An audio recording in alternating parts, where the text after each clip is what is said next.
Lesson 7. Waste disposal. We generate a lot of garbage at home, school and other places. Any material that is of no use is called waste or garbage. In a city or town, a large quantity of waste is produced in houses, offices and factories. However, the quantity of waste is lesser in villages. If all the waste is left in open areas, it will become the breeding ground for germs and insects. It will give rise to diseases like dysentery, diarrhea, typhoid and cholera. It will also create a foul smell.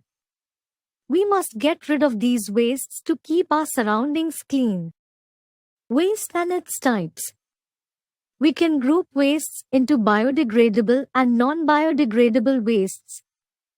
Let's know the difference between these two types of wastes. Cover banana peels and an empty oil bottle with some salt in an empty flower pot. See the pot after a week. When you will dig it out, you will see that the bottle is still present in the soil, whereas there is no sign of the banana peels.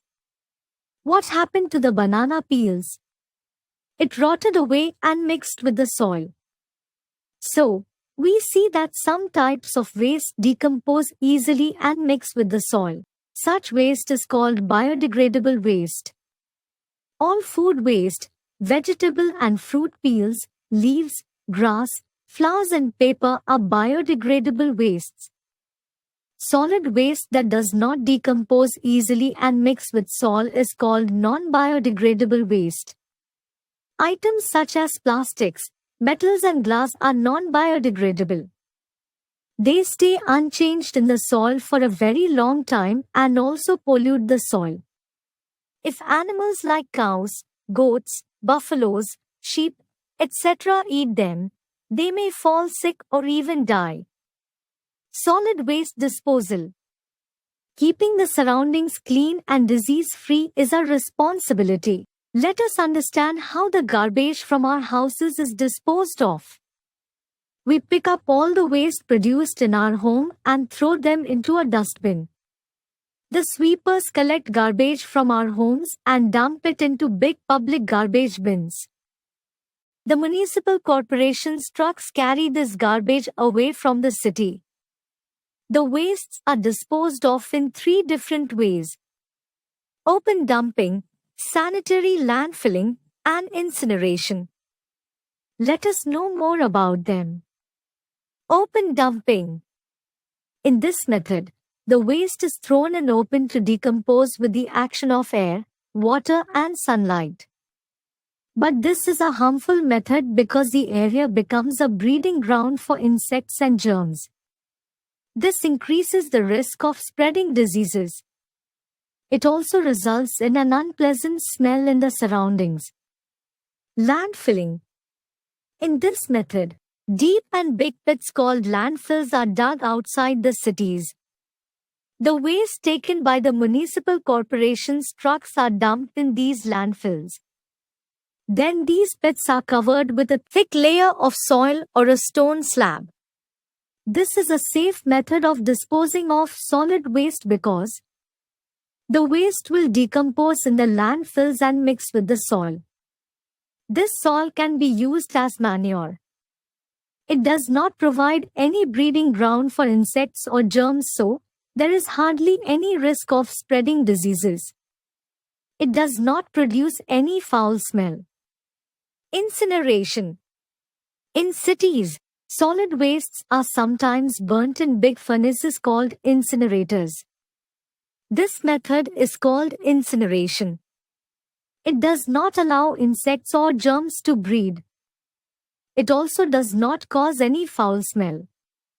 But incinerators cause air pollution due to release of smoke.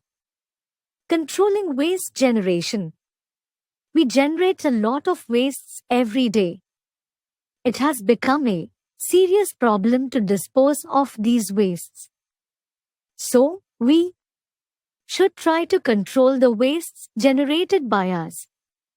We can do it by following the method of reduce, reuse and recycle. This is popularly known as the 3 R's. Reduce. We must buy only those things we need and can use. If we buy too many fruits or vegetables, some might go bad and add to the garbage. Here are a few ways to reduce waste. Avoid buying things with lots of packaging material. Avoid buying items like plastic glass, cups, tins, thermocol plates, etc., which have only one-time use. Use steel utensils. Carry a cloth bag for shopping. Avoid using plastic bags. Reuse. Reusing means finding new uses for things that would be normally thrown away. Many items can be reused. This saves money and also puts waste to good use. Here are a few ways to reuse items. We can reuse empty glass or plastic jars for storing things like pickles, pulses, sugar, etc. We can use biscuit and cheese tins for keeping clips, buttons, needles, etc. We can give our textbooks to our juniors for reuse. We can cut old clothes and reuse them as napkins, dusters, etc. We can give clothes or toys, which we no longer use, to the needy. Recycle. Recycle means converting used items into raw materials and then making new products from them. These new products can be used by us again. Here is a way to recycle paper. Paper is the most common item used in every home.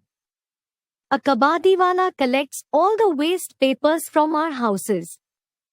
He sends the waste paper to the recycling factories. Here, paper is converted into pulp. The paper mills convert pulp into paper again. Some factories make paper products like cards, paper flowers, paper plates, toilet paper, paper bags, notebook, etc. from recycled paper. Recycling of paper. Waste paper is collected from homes. Waste paper is brought to the recycling factory. Waste paper is converted into pulp. New paper products are made from pulp. Other items we give to the kabadiwala for recycling may be glass, used bulbs, glasses and jars, crockery. Metals, cupboards, containers and refrigerators. Plastics, toys, containers, bottles, bags, buckets, etc. Benefits of recycling. By recycling newspapers and magazines, few trees need to be cut to make new paper. In the same way, by recycling metals, lesser amount of mining of these metals will have to be done. Recycling reduces the amount of waste and solves the problem of waste disposal. By recycling, we get raw material for making new articles again. Thus, by following the golden rule of the 3 rupees, we will be able to save a lot of money and natural resources. Moreover, we save the environment from the ugly hands of waste or garbage.